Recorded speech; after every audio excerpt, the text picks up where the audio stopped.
Jésus t'enseigne de ses ta voix, me parlant de ton amour. Ton ardent Jésus, grandit dans la foi, l'être plus peu. Oh, hâte-moi plus, peu Seigneur de la foi où tu mourais. Hâte-moi plus, Seigneur béni, de ta précieux Seigneur. Seigneur consacré à ton service par la puissance de ta grâce.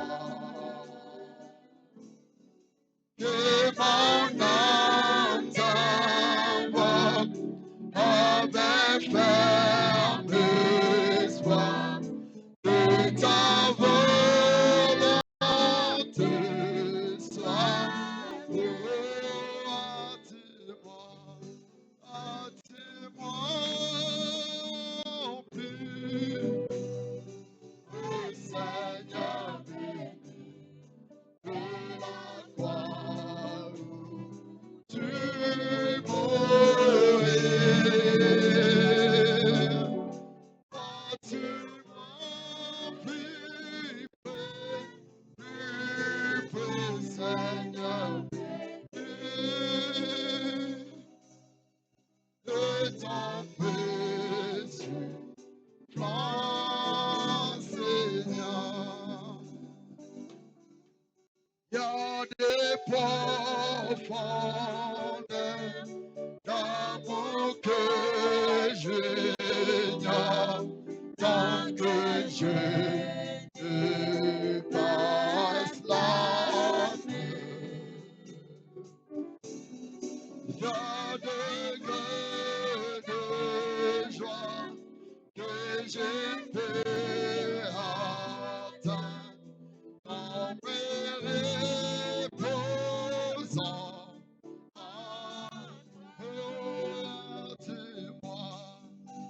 Hâte-moi plus, Seigneur béni, de la croix où tu mourais. Hâte-moi plus, Seigneur béni.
Seigneur Dieu, créateur de toutes choses, nous te disons merci Seigneur pour cette réunion de ce matin.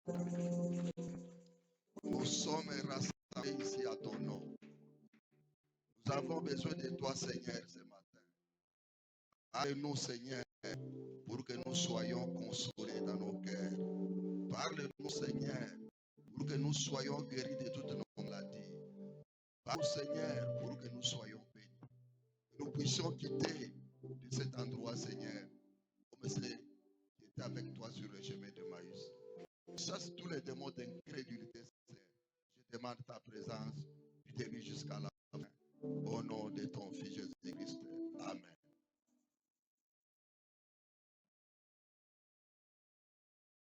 Je lis Jérémie chapitre 8, verset 22. Je lis au nom du Seigneur Jésus-Christ.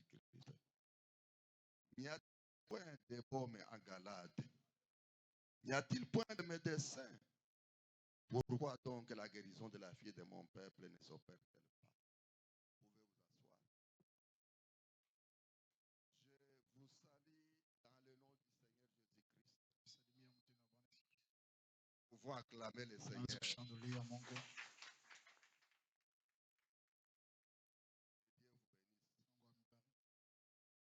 La semaine a été perturbée parce que l'un de nous, le frère et pasteur Patrick, là où nous a précédés, il a traversé la rivière. Pour le moment, il est au-delà de la rivière. Vous devez savoir que chacun de nous doit traverser la rivière. Je pense que vous croyez cela. Vous avez peur de traverser la rivière. Ça doit vous arriver bon gré ou mal gré. Ce qu'il nous faut, c'est être prêt. Le prophète dit ceci.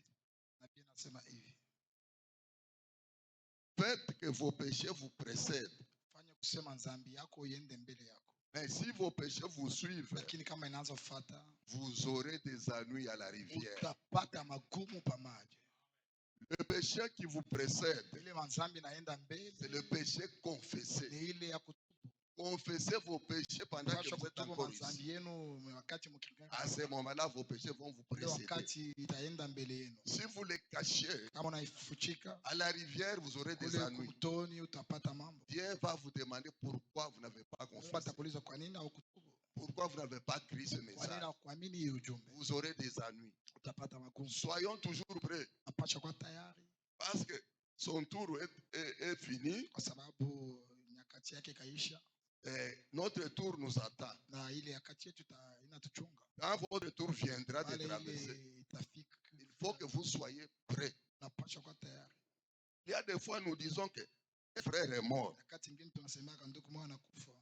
Le prophète nous dit ceci. Ce que nous appelons mort n'est pas la mort. La mort, c'est la séparation éternelle avec Dieu. Ce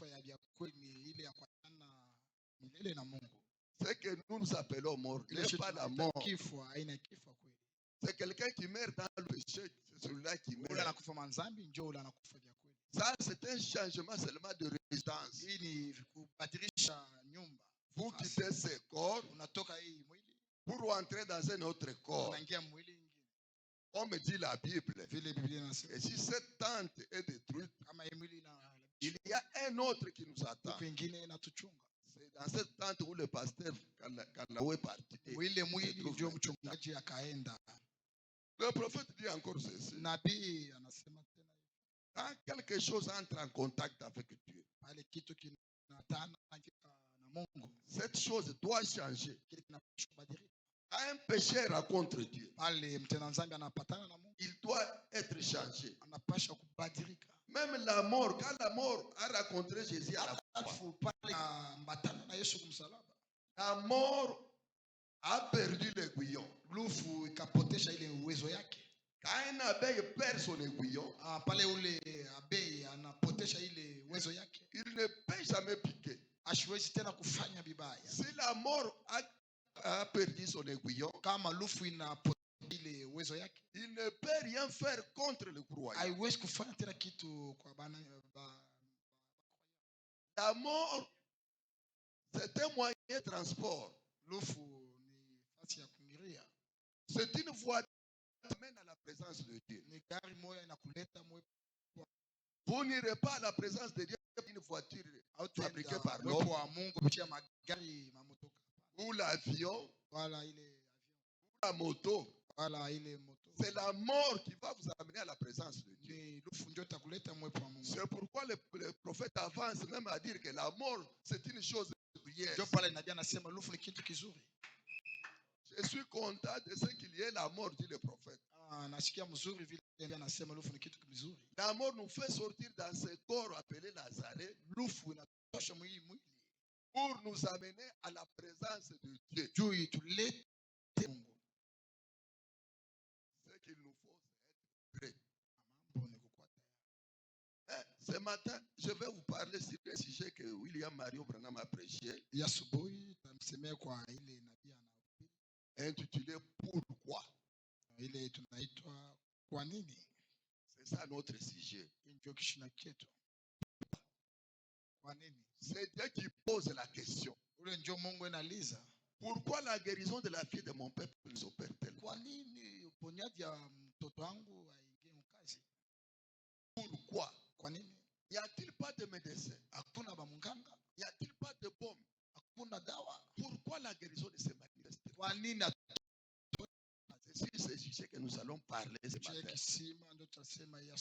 Je vais commencer maintenant la lecture du prophète. Je vais lire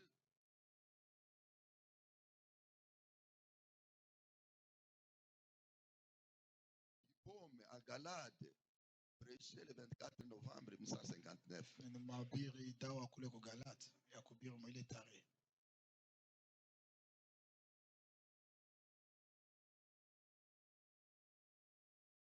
Au paragraphe 11. La question fut posée. N'y a-t-il pas de baume en Galade? N'y a-t-il point de bénéfice? S'il y a donc du baume en Galade et qu'il y a un médecin, alors pourquoi la guérison de la fille de mon peuple ne s'opère-t-elle pas? C'est Dieu qui posait la question pourquoi. Généralement, quand Dieu prend des dispositions pour des gens, ou fraye une issue, les gens refusent de suivre cette voie. Alors Dieu pose la question pourquoi? Car tout ça, il pouvait pourvoir. Il a été pourvu. Et les gens ignorent simplement cela et s'en éloignent. Et alors il a demandé, pourquoi n'est-il ainsi? S'il a fait sa part, alors le reste nous incombe. Quand il fait une fois, pour que les gens puissent être sauvés, pour que les gens puissent être bénis, pour que les gens puissent être volés, pour que les gens puissent avoir la joie. Et les gens déclinent, refusent de suivre cette voie. Cela affecte Dieu. Et Dieu pose la question pourquoi? Parce que Dieu veut que vous soyez sauvés. Dieu veut que vous soyez guéris. Dieu veut que vous ayez la joie. Dieu veut que vous soyez bénis. Et il veut la voie de ces choses. Quand vous tournez le dos à cette voie, cela affecte Dieu.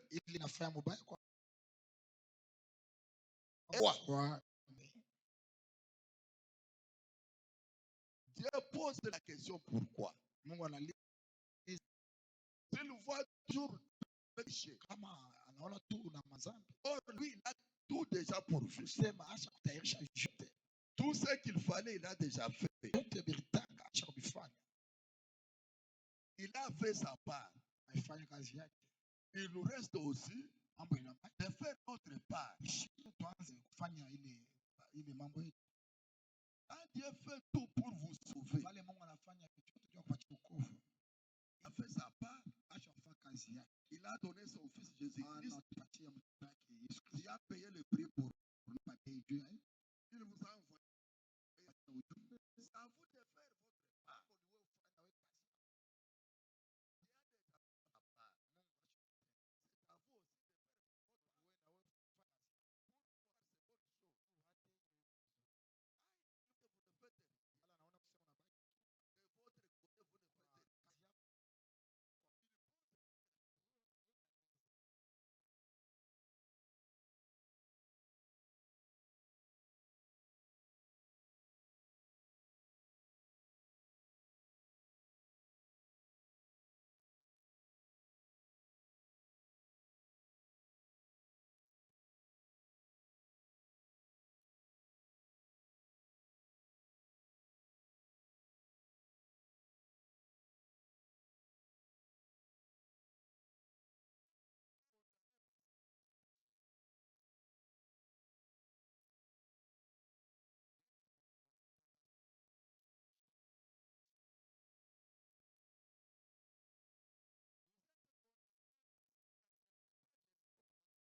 Sur cette base, Mungu ashitaka hukumu kwa ile mambo. qui fait que vous êtes un pécheur. Ile nafaa kusema kumtenda nzani. Il vous condamnera parce que vous avez refusé de suivre la voie pour échapper. Wewe ukatala kufuata ile barabara juu atoka. Ainsi donc, ce n'est pas Dieu. Sema ana Mungu.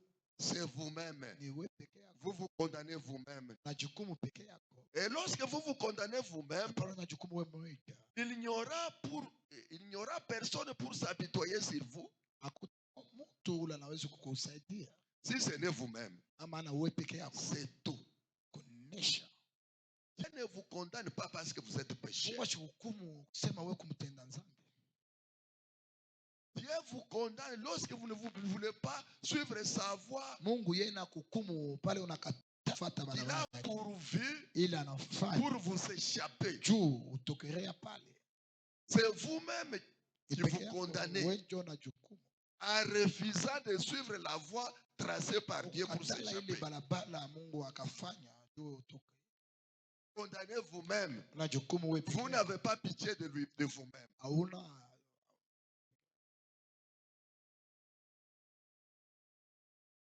Vous vous condamnez vous-même. Parce que Dieu a déjà tout fait. Et il connaît que vous êtes pécheur. Et il a fait pour que vous puissiez vous appeler des pécheurs. Mais quand vous refusez, vous rejetez, alors vous vous condamnez vous-même.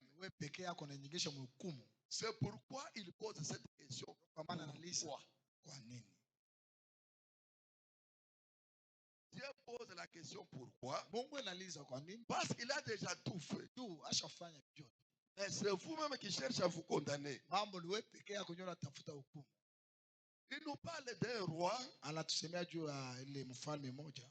Un roi en Israël. Mfalme kule kwa Israeli. Du nom d'Akazia. Ule baanza kuita Akazia. Akazia était fils d'Akab. Yeye akawa mtoto wa Akab. Et Jézabel. Na Jezabel. Ce roi-là était tombé dans sa maison. Ule mfalme akaanguka nyumbani yake. Et il était gravement malade. Yakuwa mgonjwa kabisa. C'était au temps du prophète Élie. Kwa nyakati ya nabii Eli. Il a envoyé ses serviteurs d'aller consulter le Dieu des noms. Akatuma batumishi yake bakende kuona tule wa Mungu. Un démon. Ule demona. Belzéboub, Dieu des noms. Pulo ndio ule type. Pour aller demander s'il vivrait ou pas. Ndio bamulize est-ce que ule mfalme ataishi wala pas. C'est comme un croyant. Kosa muaminifu. Au lieu de consulter Dieu. Yeye unaye na Mungu. Au lieu de contacter le serviteur de Dieu. Afashe kuonana na watumishi wa Mungu. Il part consulter un devin. Anaenda kule kwa banganga. Parce qu'il y a des croyants. Quand il a des ennuis. Anapata tu mambo. Au lieu de consulter les serviteurs de Afashe Dieu. kuona batumishi. Pour qu'il puisse l'aider. Ndio bambanze msaidia. Et que Dieu trouve la solution. Mungu apate jibu à son problème. kwa mambo yake. Mais il part consulter les devins. Yeye anenda kule kubaloshi. Il y a même des serviteurs de Dieu. Hata watumishi ba Mungu Au lieu de demander Dieu bafasha kuuliza Mungu de l'utiliser ya kumweka mafuta pour qu'il ait le succès, juu ya apate il part consulter les magiciens. yanenda kubaloshi ba mjamaa. Il y a des serviteurs qui sont dans des maisons, batumishi bingine beko mu club. Des magiciens. Framason. C'est ce qu'a fait ce roi. Akili kifanya nini? Dans son pays, il y avait le prophète de Dieu. Ile nchi yake mkuu nabii wa Mungu. Appelé Élie. Ule baanza kuita. Au lieu de consulter Élie, mafashi ya konana na il a envoyé les serviteurs aller consulter un Dieu étranger. Akatuma batumishi wake bagende konana na Mungu mgeni ule shetani. Belzéboub, Dieu des grands. Belzéboul ule grands. Pour avoir la connaissance s'il guérirait ou pas. Juu apate hakikisho kwa ile mambo yake. Quand il a envoyé ses serviteurs, wale batumishi wake bakaenda. Dieu a révélé à Élie Mungu akaonesha Elia que le roi d'Israël a fait péché. Kusema mfalme akatenda dhambi. Va se tenir sur la route. Wende simama barabara. Vous verrez ces messagers. Ataona bale ba mjumbe. Vous ne pouvez pas cacher le péché à Dieu. Wewe hawezi kufutika dhambi kwa Mungu. Dieu voit ce qui se passe dans votre cœur. Vyote ndani ya moyo wako Mungu anaviona. La raison pour laquelle beaucoup de gens ne sont pas bénis, Ndio sababu ile inatokea juu watu mingi c'est parce qu'ils hawabarikiwi. cachent le péché. Juu binafuchika mazambi. Si vous cachez le péché, Kama mazambi yako kufuchika. Dieu voit tout ça. Mungu anayonaka. C'est ce qui vous empêche Ile ndio inafanya de prospérer. Juu uende mbele. C'est ce qui vous empêche Juu ile na mifanya mbaya. d'avoir le Ya Saint-Esprit. kuata Roho Mtakatifu. C'est ce qui vous empêche Ndio nafanya mbaya. d'être guéri de vos Upate maladies. uponyaji. C'est ce qui vous empêche Ndio nafanya kusema d'avoir la solution à vos wewe problèmes. hautapata jibu mambo C'est yako. parce que vous cachez le Kwa péché. sababu wewe unafuchika mazambi. Et Dieu voit. Na Mungu anaiona. Ceux qui ne voient pas, ce sont les humains. Hii bale abaone ni Mais watu. Dieu voit ces Lakini péchés. Mungu anaonaka ile mazambi. Le roi a envoyé ces gens. Mfalme akatuma watu wake. Mais Dieu connaissait déjà cela. Lakini Mungu Il a révélé à son serviteur. Va se tenir sur la route. wende balabala. Et le prophète Élie est arrivé sur la route. Akafika balabala. Il a vu ces gens venir. Allez dire au roi, Mwende kwambia n'y a-t-il pas de prophète en Israël? Israeli amwekaleke ba nabii. N'y a-t-il pas de Dieu? Amwekaleke Mungu. Pourquoi il vous a envoyé consulter le Belzéboub, Dieu des grands? Kwa nini anamituma mwende konana na bale baloji? Ainsi dit le Seigneur, Hivyo Bwana anasema. il ne descendra pas de son lit. Yeye ataka kitanda kyake. Parce que rejeter la voix de Dieu, Bali unakataa ile njia ya Mungu. il ne vous reste que le jugement. Mambo ni hukumu ndio nakupatia. Il avait rejeté la voix de Dieu. Yakatala ile barabara ya Mungu. Il ne voulait pas consulter le prophète de Dieu. Yashikupende konana na banabii ba Mungu. Parce que le prophète de de Dieu lui reprochaient, juu banabii ba Mungu bakaanza kumuona lui mubaya, réprimandaient à cause de ses péchés. bakaanza kumfanya mbaya kwa manzambi yake. Il haïssait la voix de Dieu. Yeye akaanza kuchukia yeye Et njia ya comme Mungu. il haïssait la voix de Yeye Dieu, akaanza kuchukia, il fallait qu'il passe par le jugement. ilipaswa kupitia Même ku toi aussi, hata wewe si tu rejettes la voix de Dieu, kama katala njia ya Mungu, attendez-vous au jugement. mambo ni hukumu ndio inakubakia. Pourquoi les rois ne voulaient pas s'humilier devant la parole de Dieu? Kwa nini ule mfalme asiwezi kujishusha mbele ya neno la Mungu? Ne voulaient pas accepter la voix de Dieu. Asipende kuchika ile njia. Le prophète, il était têtu. Yeye akawa nguvu. Alléluia. Amen.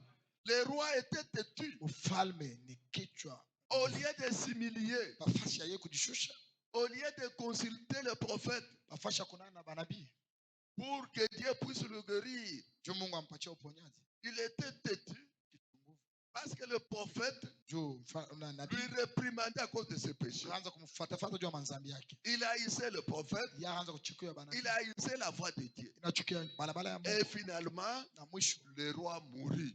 mfalme akakufa. C'est comme quelqu'un, Iko sawa un malade, mtu kumalari qui arrive au cabinet du médecin. anafika mu nyumba ya mganga, Il trouve le médecin avec le remède. akapata mganga na ile dawa, Le remède qui pouvait lui donner la guérison de sa maladie. dawa ile inapatia uponyaji kwa malaria yake. Mais ce malade est têtu.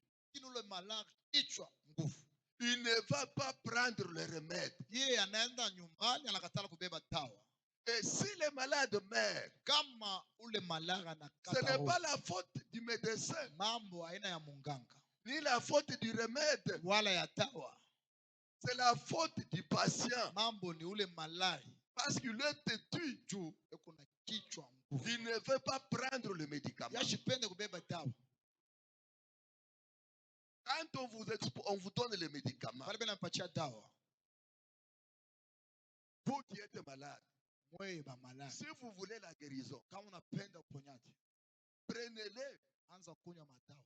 Mais quand vous les rejetez, Pale unakatala kunywa, vous jetez.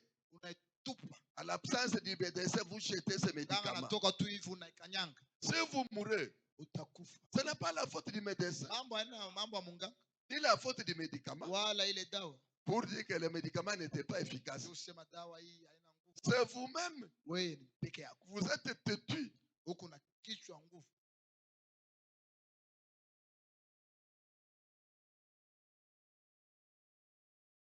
Et le prophète nous dit ceci. Nabii anatuambia Que les gens disent que les tueurs numéro 1, c'est la maladie du cœur.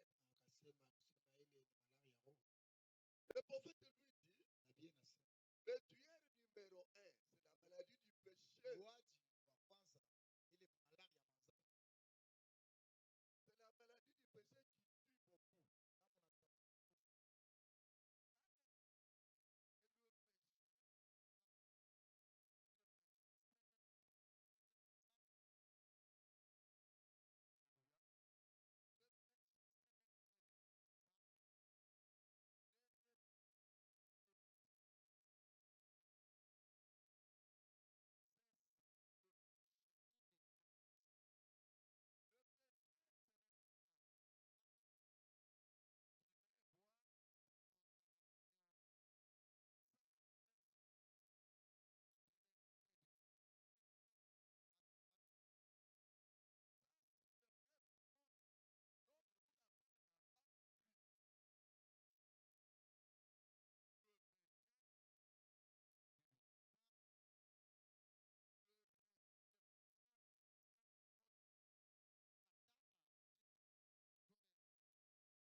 maladies. Manzambi njo inaletaka magonjwa.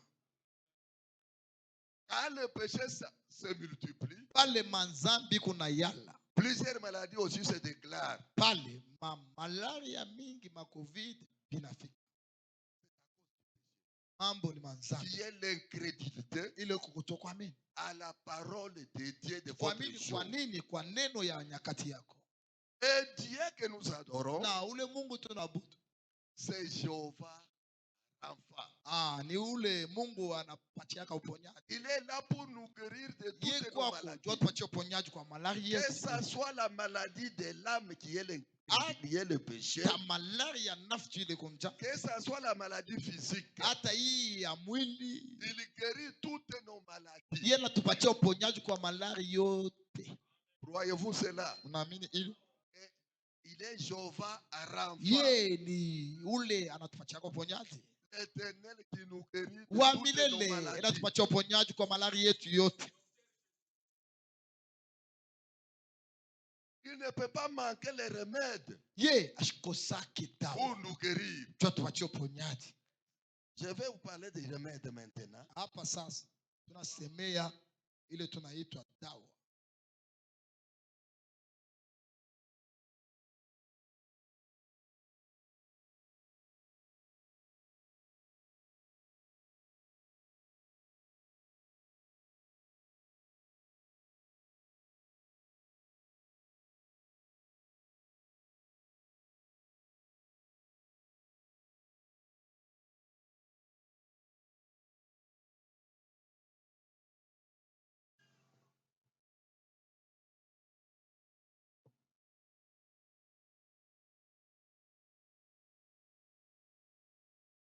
Il prend soin et vous, un message prêché le 21 juillet 63, paragraphe 36. Celui qui écoute ma parole et qui croit à ce qui m'a envoyé a la vie éternelle. Il a la vie éternelle parce qu'il a cru. Beaucoup de gens disent qu'ils croient. C'est vrai. L'écriture est juste. Je lis les modes d'emploi. Ce que dit l'ordonnance qui me montre quel est l'antidote de mon péché. Est-ce que je peux le prendre? Est-ce que je peux croire? Je peux bien dire je crois. Mais est-ce que je crois? C'est ce qui vient après. Quand vous dites que moi je crois, parce que la parole de Dieu, c'est ça le remède pour le péché. Par cette parole, dit la maladie du péché, la maladie physique. Parce qu'il est Jéhovah Rapha, l'Éternel qui nous guérit. Il guérit par quoi? C'est par la parole. C'est ça le remède.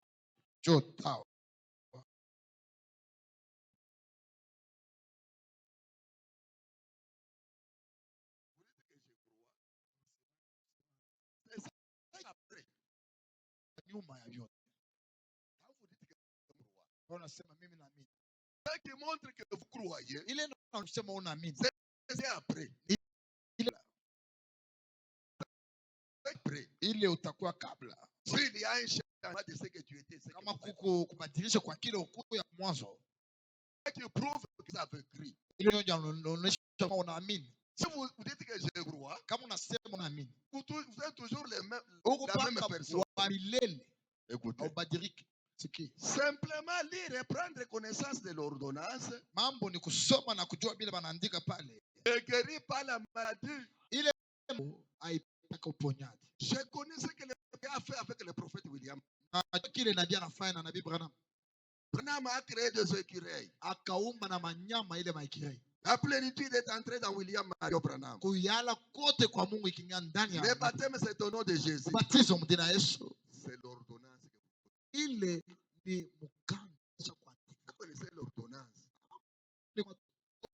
l'ordonnance ne guérit pas. Kuyua ile mambo yote hautapata uponyaji. Il est le prophète de Malachie. Kuchika ni nabii. Il est le messager du 7e âge de Yeye l'église. mjumbe wa nyakati saba.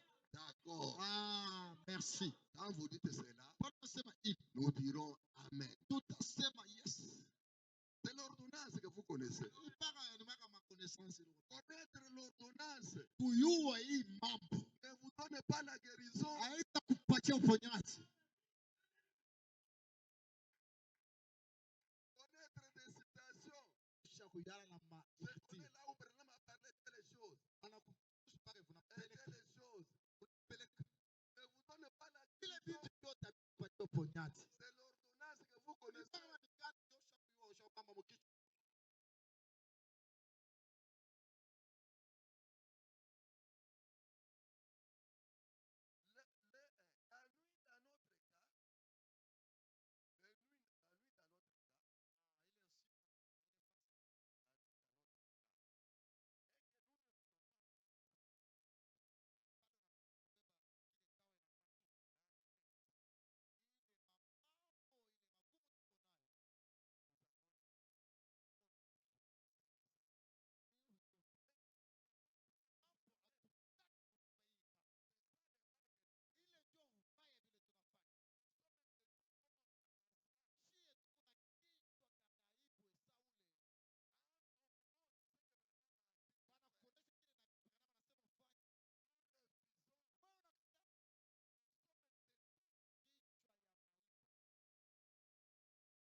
Utapata uponyaji kwa ile malaria.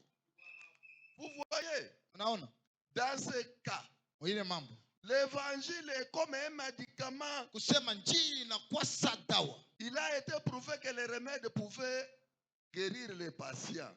Bakaonesha kusema inapaswa patia uponyaji. Le patient peut lire l'histoire de la découverte du médicament. Malaria anaweza kuanza kusoma kule kutia dawa.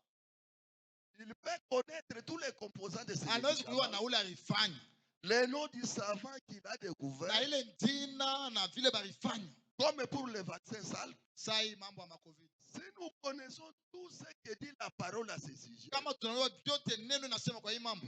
nous refusons de la prendre, elle ne nous servira d'aucun secours. Elle ne nous servira à rien. Si nous connaissons ce message, ce médicament de l'âme, si nous refusons de prendre ce médicament, ça ne nous servira à rien. La parole de Dieu doit être mise en pratique. La parole de Dieu doit être vécue. Neno ya Mungu inapaswa na mwili. À ce moment-là, Ile wakati nous serons guéris. tutapata uponyaji. Nous serons consolés. Tutapata furaha. Nous serons bénis. Tutapata ubarikiwa. Paragraphe 77 maintenant.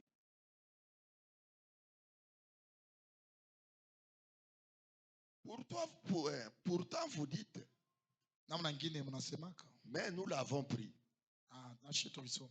Si le malade dit qu'il l'a pris, kama malaki anasema nilipokea, et qu'il n'y a aucun résultat, na hakuna matokeo, c'est qu'il ne l'a pas pris. inatonesha tu kusema sikubebe dawa. Si vous dites que moi j'écris le kama message, nasema mimi naamini ujumbe, mais il n'y a pas de résultat, lakini hakuna matokeo, tu es comme un pécheur. wewe mambo ya tena nzambi Tu fetish, te comportes comme celui qui n'a pas cru. mambo yako wewe unafanya tu sawa ya aminiaka ujumbe. Il n'y a pas la différence avec celui qui n'a pas cru et toi. Hawezi kubadilisha wewe na ule mpagano. Tu te trompes seulement. Wewe ukunajilanga. Tu n'as pas pris. Au ya beba ile dawa. Pris le Kama médicament, unachukua ile dawa, on allait avoir le résultat. Sasa tukoona tu mabadilisho moja hivi. Nous nous trompons souvent Shie tunajilanda mbala. que nous avons pris le médicament. Oh, tushakubeba dawa. Et tu croyais. Ah oui, je suis croyant. Yeye niko mwaminifu. Moi, je crois le message de William. Shie ndio bali baramini Mais zamani. il faut qu'il y ait le résultat. Mambo tunapaswa kuona matokeo. Parce que le message prêché par William, Hii ujumbe na jana ubiri. c'est un remède efficace contre le Ni péché. dawa ya uwezo kwa manzambi. Ça change un pécheur à un saint. Inabadilisha mtenda zambi kwa mtakatifu. Ça doit vous changer. Oh, Cette parole a une puissance. hii neno iko na uwezo. Kama wewe unasemaka na amini.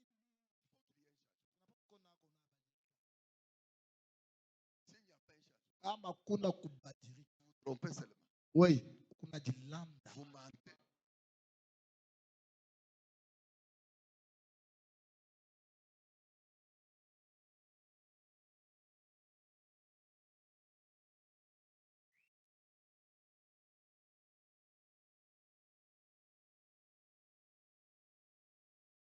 Comment peut-on lire les Écritures au sujet de ces petites choses dont je parle? Namna gani tunaweza kusoma hii kitu kidogo tunasemea?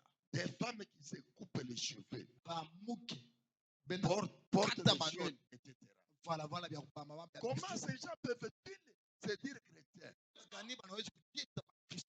alors que les médicaments lui-même disent qu'il faut faire autrement? Hivyo dawa inasema unapaswa kufanya namna nyingine. Les médicaments disent qu'il faut faire autrement. Dawa inafanya Ne coupez pas les cheveux. kata manywele jua nini dada? Ne portez pas de pantalons. Vala ma pantalon. Et les gens s'entêtent. Na batu bicho biko kama hivyo. C'est que le médicament n'a pas été pris. Kusema yeye alitupa ile dawa. Tu dis que je suis croyant. Wewe unasema kwa mwaminifu. Tu bois, tu fumes. Mwaminifu ujumbe unafita. Derrière le femme, tu te caches avec le femme à côté. Kopa nabo gauche ou droite. Le médicament n'a pas été pris. Kusema wewe hii dawa tu ulitupa.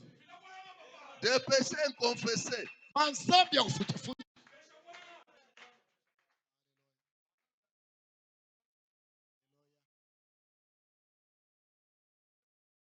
Dans le message même, il y a les sorciers qui se cachent. Abaloshi bekutina kumimbali mujumbe.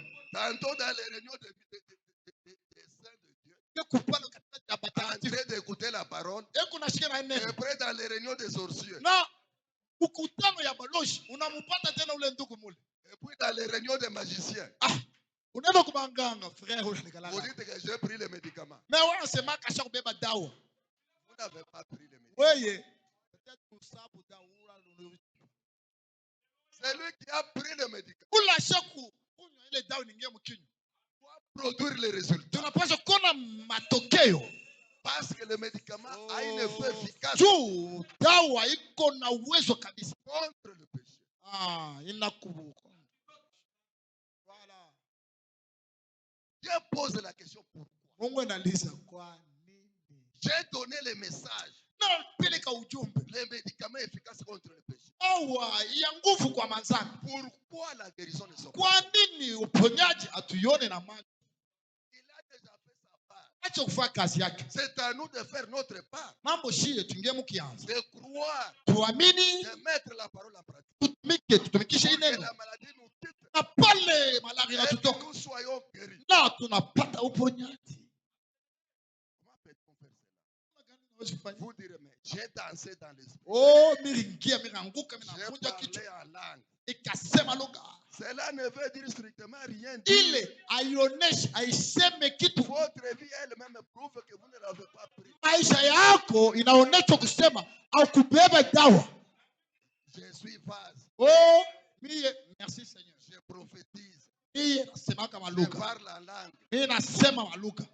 Nous ne sommes pas contre les dons.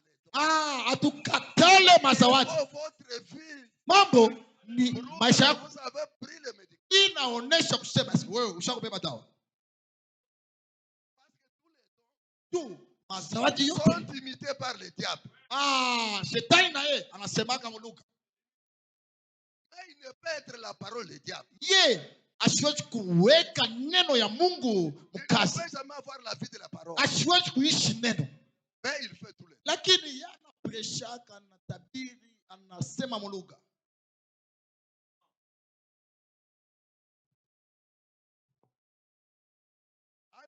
Vous manifestez encore tous les symptômes de la maladie.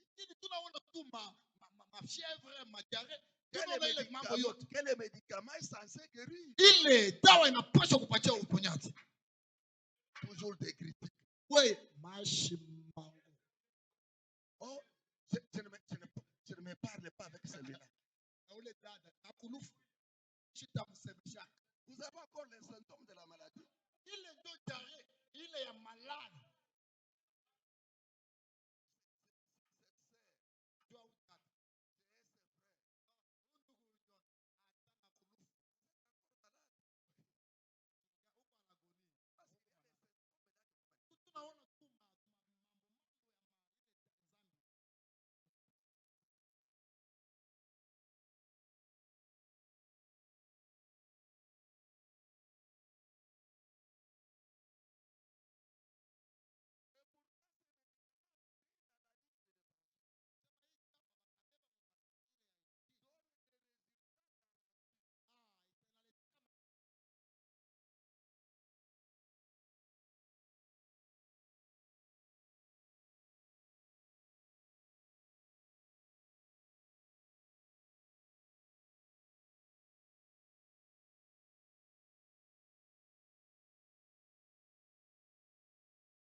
Que tu es chrétien à l'école, on voit les résultats à l'église, on voit les résultats et tu as pris les médicaments. Si vous n'êtes pas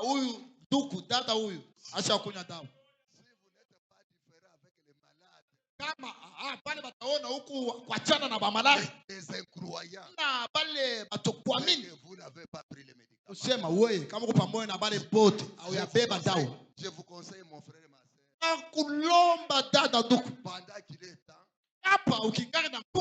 de prendre le médicament, de mettre ces messages en pratique, pour le salut de votre âme.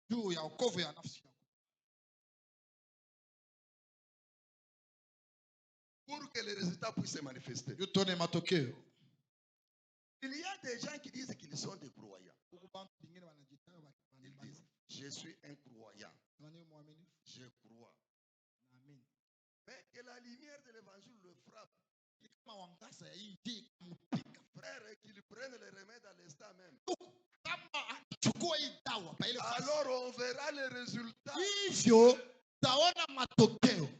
les autres, quand ils croient, ils prennent le remède. Vous verrez les résultats. C'est ce que nous voulons. Nous voulons que nous ayons des résultats. Que tout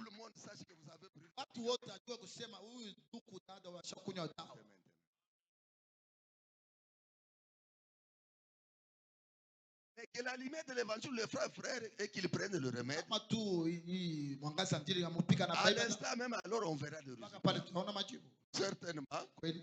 On ne verra plus cet homme dans les salles de jeu. On ne le verra plus la cigarette à la main. On ne le verra plus boire. On ne le verra plus flirter avec d'autres femmes. Oh non. Peu importe à quel point elles étaleront leur chair féminine devant lui. Il tournera la tête vers le ciel et regardera à Christ. Qu'est-ce que cela signifie? Que le remède a fait feu. Si vous voyez quelqu'un qui buvait, il ne boit plus. Quelqu'un qui fumait, quelqu'un qui commettait adultère. Vous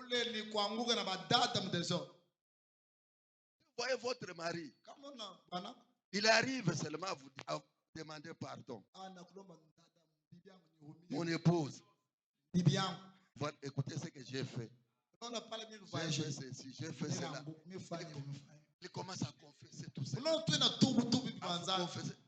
Vous voyez que le remède a fait feu. C'est le remède qui a fait feu. C'est pourquoi il commence à vous confesser. Il a pris le remède. C'est lui qui n'a pas pris le remède, il va se cacher. Si vous voyez une sorcière ou un sorcier, c'est-à-dire confesser la sorcellerie, confesser la magie. C'est que le remède a fait feu.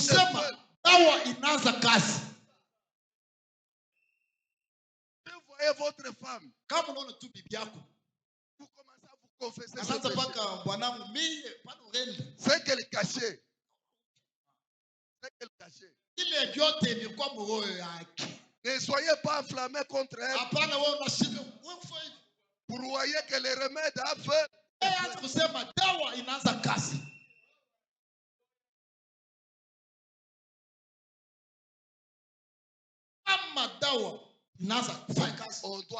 On doit voir le résultat.